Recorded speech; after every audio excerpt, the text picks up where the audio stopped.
Hello, मला डायसवर येत असताना श्रीपाद कुलकर्णींनी सांगितलं की अत्यंत कमीत कमी वेळामध्ये हा शेवटचा एका अर्थाने आभार मानण्याचा कार्यक्रम संपवायचा आहे. आणि सुरू करतानाच असं सांगा म्हणाले की हे झाल्या हाय टी म्हणजे चहाची व्यवस्था आहे, तर त्याच्यामुळे एक 5 मिनिट आपण सगळ्यांनी शांतपणे ऐकून घ्यायला हरकत नाही. Coming together is beginning, keeping together is progress and working together is success. I am very proud की एका अर्थाने एका यशस्वी असलेल्या प्लॅटफॉर्मवर मी उभा आहे. कारण आपण एकत्रित आलोत, एकत्रित थांबलोत आणि एकत्रित काम सुरू केलेलं आहे. यशस्वी म्हणजे माझ्या अर्थाने यस अस वी असं आपण एकत्रित येऊन काम यशस्वीपणे सुरू केलेलं आहे. त्यामुळं ह्या यशस्वी प्लॅटफॉर्मवर येताना BBNGचा असोसिएट डायरेक्टर म्हणून अंतःकरणपूर्वक आपल्या सगळ्यांचं स्वागत आणि सकाळपासून इतके कार्यक्रम शांतपणे मन देऊन ऐकत असल्याबद्दल अभिनंदन मला करायचं आहे. खरं म्हणजे पुणे तिथं काय उणे ही म्हण खरोखरच सुयोग आणि त्यांच्या टीमनी सार्थ करून दाखवली आहे. म्हणतात ना की आपल्या लहानपणी आई म्हणायची की घरचा वासा उंबरवठा बघूनच समजतो, तर तसं इथं आल्यानंतर ह्या हॉलची भव्यता दिव्यता, एकंदरीत इथली अरेंजमेंट, सुयोग, चितळेजी, नंदन ह्या सगळ्या टीमनी घेतलेले कष्ट हे बघूनच लक्षात येतं. त्यांचं मी मनपूर्वक कौतुक करतो, अभिनंदन करतो. आज आपण सकाळपासून सत्र सुरू केली, आपण ओत घेतली, त्यानंतर दीपप्रज्वलन केलं. दीपप्रज्वलनाविषयी एक दीप दुसऱ्याच चेतवी. सायन्स कितीही जरी पुढे गेलं तरी एका बल्बने दुसरा बल्ब लागला असं होत नाही, पण दीप मात्र एक दीप दुसऱ्यास चेतवी असा हा BBNGचा एक दीप दुसऱ्यास चेतवी ऐसे अगणित होती. आणि अशा पद्धतीनं हे अगणित होणार आहेत. आणि त्यामुळं आपण एकत्रित येणं, एकत्रित विचार करणं, एकत्रित काम करणं हे सायन्स किती पुढे गेलं, AI किती आलं तरी आवश्यक आहे. आणि BBNGच्या माध्यमातून आपण दरवर्षी हे करतो. हे अतिशय स्तुत्य असा जो उपक्रम आमच्या श्रीपादजींनी सुरू केलेला आहे. कदाचित सुरू करतानाही त्यांना माहीत नसेल की बाबा हे वृक्ष इतका मोठा होईल.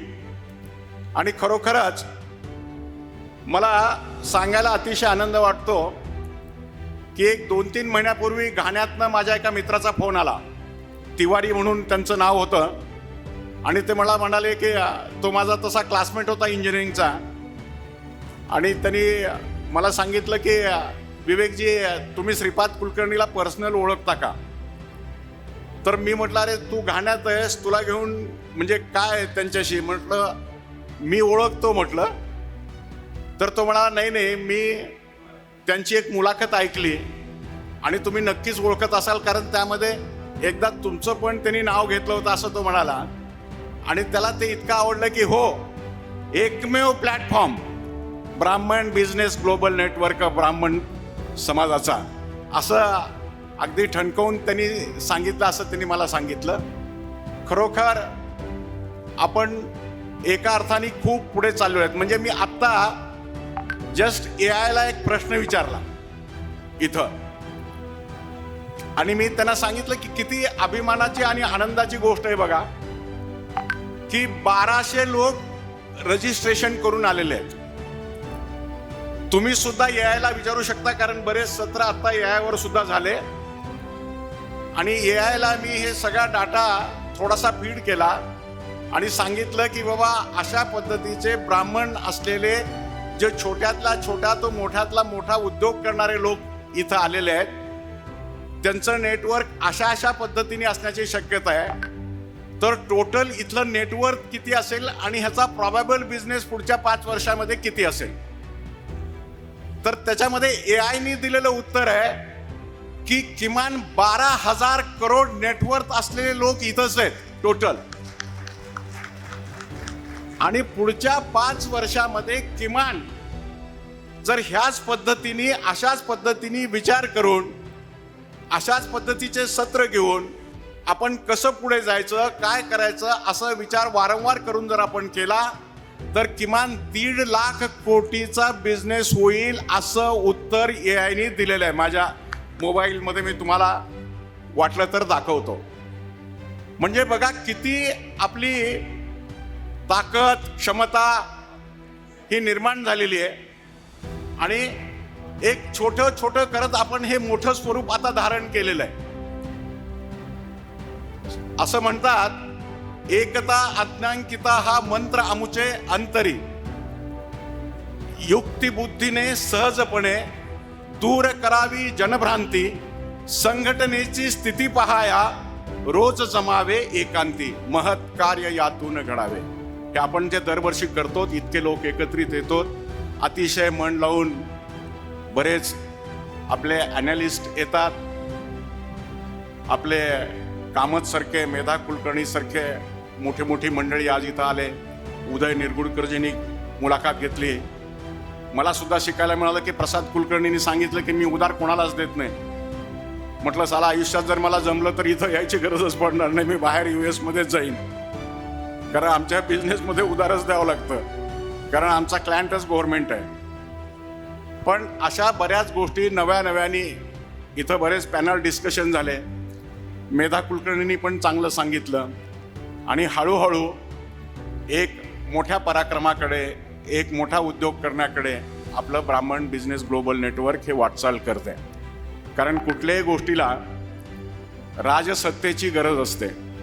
आणि एकदा का राजसत्तेचा आशीर्वाद झाला तर ती गोष्ट खूप जोमाने, खूप वेगाने पुढे जाते. आणि राजसत्ता अशी सहजासहजी प्राप्त होत नाही. राजसत्ता तेव्हाच प्राप्त होते की त्यांनाही त्याच्यामध्ये अरे काही तथ्य आहे, काही दम आहे, काही हिंमत आहे, काही कर्तृत्व आहे असं वाटल्यानंतरच ते येतात. खरं म्हणजे आपल्याला माहिती आहे की 2 वर्षापूर्वी माननीय मुख्यमंत्री देवेंद्रजी आले होते.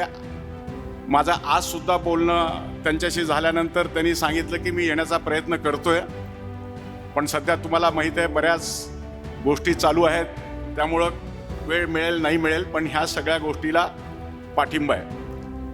आपल्या सगळ्या सभासदांनी, आपल्या सगळ्या मेंबर्सनी चांगलं काम करून एक समाज माध्यमावर, एक समाजावर चांगल्या पद्धतीचं प्रतिबिंब उमटवलेलं आहे. आणि सगळ्यांना आपण उद्योग केला पाहिजे. खरं म्हणजे हळूहळू मुळामध्ये ब्राह्मण आणि उद्योग ह्या 2 तशा अर्थाने एका काही कालावधीमध्ये कॉन्ट्रावर्सी होती.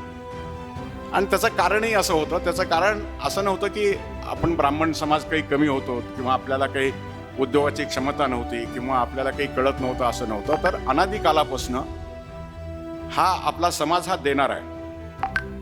आणि आपल्याला पूर्वापार परंपरेने सांगितलं की आपल्याला ज्ञान देणं असं आपल्याला सांगितलं गेलं होतं. कारण त्या काळी राजसत्तेवर धर्मसत्तेचा अंकुश होता. आणि अशा पद्धतीने राजसत्ता ही धर्मसत्तेकडून कंट्रोल केली जायची. आणि धर्मसत्तेमध्ये एक चांगल्या आचरणाने, एक निस्संगपणे, निस्वार्थपणे काम करण्याची जबाबदारी ही ब्राह्मणावर होती.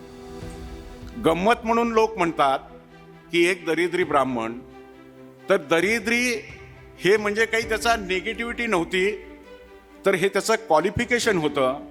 त्याचं कारण असं होतं की त्याला राजसत्तेवर त्याची दंडसत्ता निर्माण करायची होती.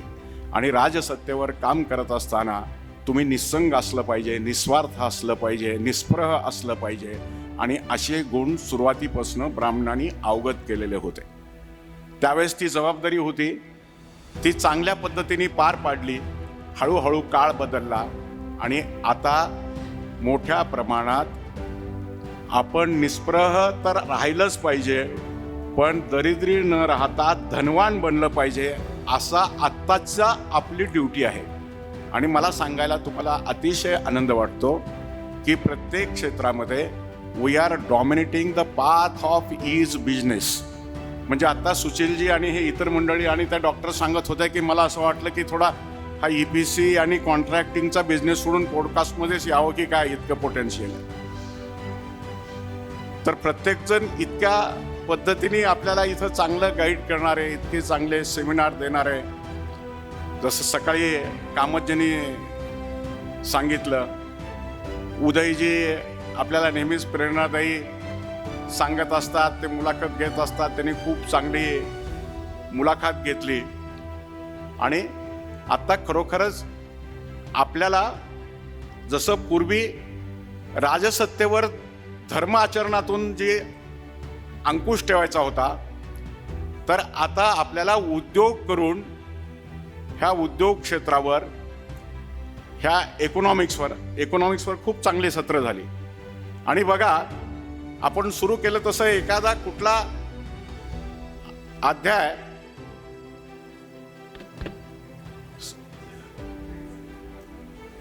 अच्छा, तर असा कुठला विषय आज आपण शिल्लक ठेवला नाही. म्हणजे प्रत्येक क्षेत्राला आपण टच केलेला आहे की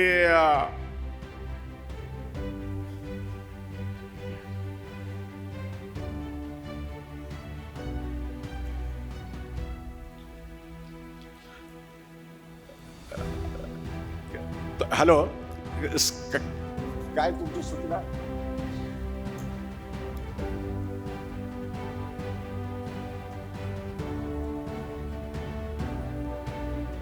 येस,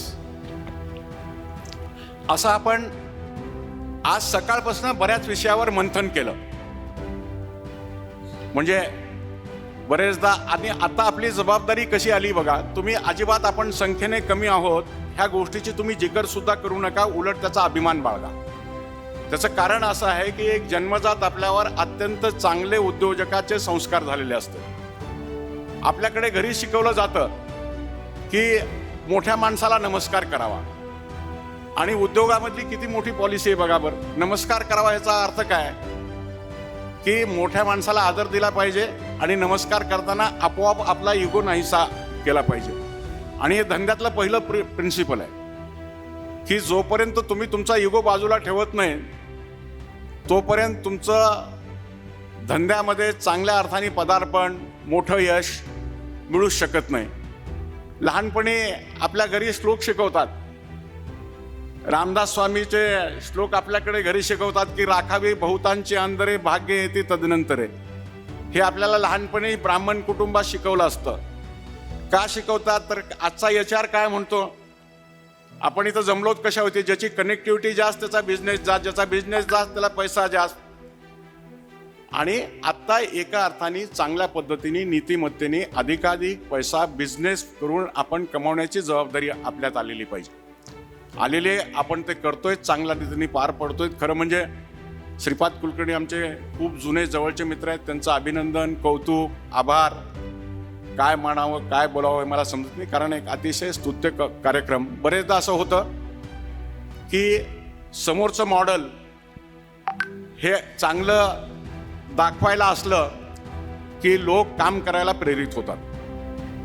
बरेचदा असं व्हायचं, एक 15 वर्षापूर्वीचा 20 वर्षापूर्वीचा ज्यावेळेस आम्ही उद्योगात आलो, आता उद्योगात आलो असं म्हणता येतं, त्यावेळेस उद्योगात पडलो असं म्हणावं लागायचं. कारण गतानुगतुका लोका न लोका पारमार्थिका. एकदा इंजिनियर झालं तर गव्हर्नमेंटची सर्व्हिस मिळाली तर त्याच्या इतकं उत्तम काहीच नाही, अशा पद्धतीने विचार करण्याची पद्धत होती. आणि त्याचं कारणही असंच होतं की एखादा जर कोणी उद्योगात आला तर त्याला फारसं यश मिळत नसे. जो काही होणारा त्रास आहे तो त्रासच समाजासमोर यायचा, आणि उदाहरणं अशी असायची, अरे बघ त्यांनी उद्योग सुरू केला, त्याची काय हालचाली बघितली का. आता जोशींनी सांगितलं की 22 लाखांची माझी नोकरी होती आणि ती सोडून मी त्यावेळेस समोर होतो. बरं झालं त्यांचं लग्न अगोदर झालं होतं, नाहीतर लग्न न होता नोकरी सोडली असती तर पोरगी मिळाली नसती ना, आज ते काय झालं ते काहीच झालं नसतं, अशी परिस्थिती होती. पण आत्ता हळूहळू हे सगळं आपण एकत्रितपणे समाजापुढे आणतोय. त्यामुळं आपल्यामध्ये खूप मोठे मोठे एंटरप्रेनर तयार होत आहेत. आपल्यापैकी प्रत्येकालाही असं वाटतं की आपण उद्योग केला पाहिजे, उद्योगात गेलं पाहिजे, मोठा उद्योग केला पाहिजे, चांगले पैसे कमावले पाहिजेत. आणि हा विचार अतिशय महत्त्वाचा आहे. आपली कम्युनिटीज मुळात मी म्हटलं की देणारी आहे. म्हणजे दाता भवती मानवा म्हणतात, शतेषु जायते शूरा सहस्त्रेषु च पंडिता, वक्ता तसं सहस्त्रेषु दाता भवती मानवा. अनादी कालापासून एक पारंपरिक गुण आपल्या ब्राह्मणात आलेला आहे, तो म्हणजे देण्याचा. आतापर्यंत आपण दान ज्ञान देण्याचं आपण काम करत आलो आणि आता उद्योगाविषयीचं ज्ञान, उद्योग कसा केला पाहिजे असं आपण करतोय. फार वेळ मी तुमचा घेणार नाही, पण मला नेहमीच आपल्या समाजाविषयी, आपल्या उद्योजकाविषयी असं म्हणतात की हे बघा पैसे तर कमावलेच पाहिजेत. आत्ता त्या ताईंनी सांगितलं की काही बजेट पॉडकास्टसाठी पॉलिटिकल पार्टीचं असतं म्हणून. मला तर काही माहीत नाही, पण ह्या निमित्ताने एक नवीन उद्योग मला माहीत आहे. कारण आत्ता मी एका इलेक्शनचा प्रमुख होतो आणि त्याच्यामध्ये एक चांगली गोष्ट होती, सुशील तुम्हाला माहिती आहे, एक 12-15 लोकांची ब्राह्मण लोकांची टीम होती आणि ते माझ्याकडे आले आणि सर म्हणाले आम्हाला काही पॉलिटिकल पार्टीच्या प्रमुख लोकांना तुम्ही भेट करून द्या. म्हटलं तुमचा उद्योग काय. तर ते म्हणाले की आमचा उद्योग असा आहे की आम्ही त्याला निवडून आणतो. म्हणजे काय करता. तर ते म्हणाले ही माझी 12 लोकांची टीम आहे, मी पर हेड 1,000 रुपये दररोज चार्ज करतो आणि कॅम्पेन तुम्ही MOU साईन झालं की 50% आता द्यायचे आणि तुमचा कॅन्डिडेट जिंकला तर उरलेले 50% नाही तर आम्ही ऑफ देतो. म्हणजे म्हटलं काय करतोस. म्हटलं तू काय मतदान करतो का खोटं. नाही म्हणाले आम्ही प्रचार करतो. आणि मला तुम्हाला सांगायला अतिशय आनंद वाटतो, म्हणजे इतक्या अपॉर्च्युनिटीज आहेत की त्यांनी मला सांगितलं, मी त्याला म्हटलं प्रेझेंटेशन दे. मग त्यांनी मला प्रेझेंटेशन दिलं की आम्ही काय करतो, पहिले सर्वे करतो, कुठं विकायचं सांगतो. मग ते कॅन्डिडेट कुठलंही असू द्या, म्हणजे बिझनेस म्हणून, म्हणजे BJPचाच असला पाहिजे असं काही केली. मी BJPशी संबंधित असल्यामुळे माझ्यामुळं आलो होतो. मी त्यांना कॉन्ट्रॅक्टही दिलं आणि माझे 4ही कॅन्डिडेट जिंकले की जिथं तुम्ही अगोदर सांगितलं होतं एकही येणं शक्य नाही म्हणून. तर संधी प्रत्येक ह्याच्यामध्ये शोधली पाहिजे आणि आपल्याला कुठेही आपण कमी संख्येने आहोत असा न्यूनगंड येता कामा नये. कारण आत्ता एक गोष्ट आहे की पैसे तर कमावलेच पाहिजे. यस्यस्ति वित्तम सनरक कुलीन सा पंडितस्सा श्रुतवान गुणज्ञा सएव भक्ता सचदर्शनीया सर्वे गुणकांच नमश्रयन्ते. ज्याचा जवळ पैसे आहेत ना तो आपोआप चांगल्या कुळाचा होतो. सनरक कुलीन ताबडतोब पंडित, सा पंडित श्रुतवान एकदम चांगला वक्ता, सर्व गुण संपन्न. का तर ते सगळे गुण हे पैशाच्या अनुषंगाने राहतात. त्यामुळं इथं संकल्प करूया एक चांगल्या पद्धतीनं, योग्य पद्धतीनं, योग्य बिझनेस करून अधिकाधिक पैसे आपण कमवूया. मी काही किती इन्कम टॅक्स भरला असं सुशील सारखं सांगणार नाही, पण एक असं सुद्धा आपण करायला हरकत नाही की बाबा अधिकाधिक टॅक्स कसा आपल्याला देता येईल. आणि आता खूप मोठं आपल्या समाजाचं कॉन्ट्रीब्युशन हे सेंट्रल टॅक्सला आहे. We are dominating each path of business, either in education, either in production, either in engineering, either in science, either in economic development. जर तुम्ही पर्सेंटेज वाईज काढलं तर सुदैवानी ह्या सगळ्या क्षेत्रामध्ये आपल्या लोकांचा हा खूप मोठा वाटा आहे. बाहेरच्या देशामध्ये आपले इंजिनियर्स असतील, आपले डॉक्टर्स असतील, आपले शिक्षण तज्ज्ञ असतील, तर खूप मोठ्या पद्धतीत, म्हणजे एका अर्थाने खरोखर म्हणजे आपण ब्राह्मण म्हणून सुरू करून वसुधैव कुटुंबकम जगाला जिंकण्याची क्षमता आपण ठेवलेली पाहिजे आणि आपण हे होऊ शकतं. म्हणजे आजचं हे विराट दर्शन बघितल्यानंतर मला सुद्धा अतिशय आनंद वाटला. कारण जेव्हा हे सुरू केलं होतं तर त्यावेळेस त्याचं वेगळं स्वरूप होतं. तर कृष्णाने त्यांना सांगितलं की अरे ह्यापासून संरक्षण तुमचं गोवर्धन पर्वतच करेल. तुम्ही तिकडं जा. आणि सगळे गेल्यानंतर श्रीकृष्ण तिथं गेला आणि ते आपण दृश्य बघतो की त्यांनी करंगळी लावली आणि पर्वत उचलला गेला, असं ते दृश्य आहे.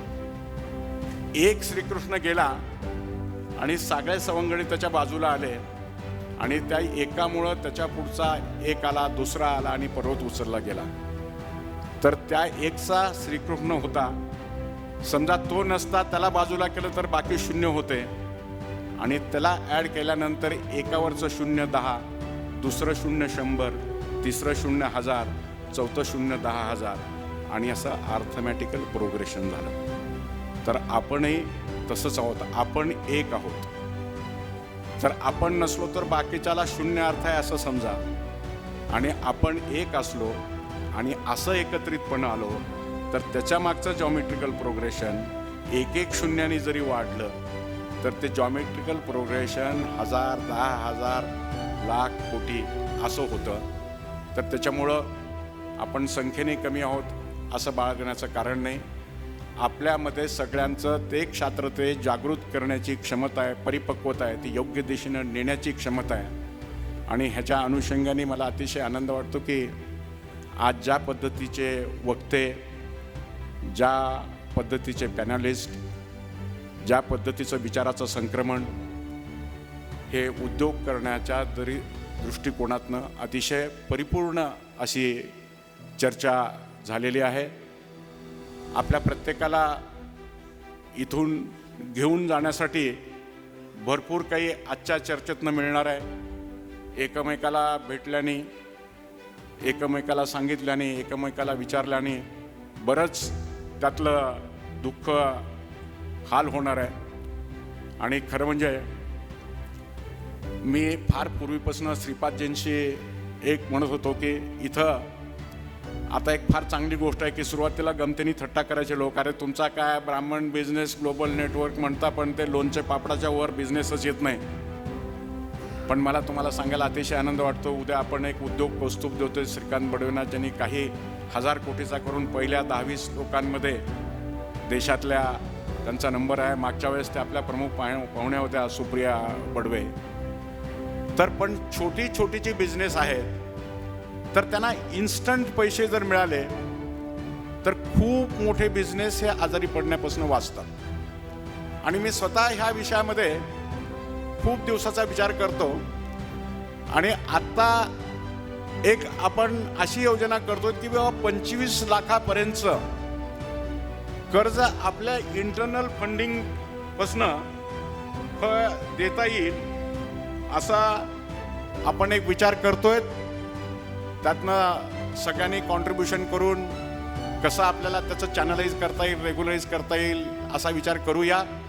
परत एकदा आजच्या आयोजन कमिटीचं, विशेषतः आमचे सुयोगजी आणि त्यांची टीम, त्यांचं मनपूर्वक मी अभिनंदन करतो.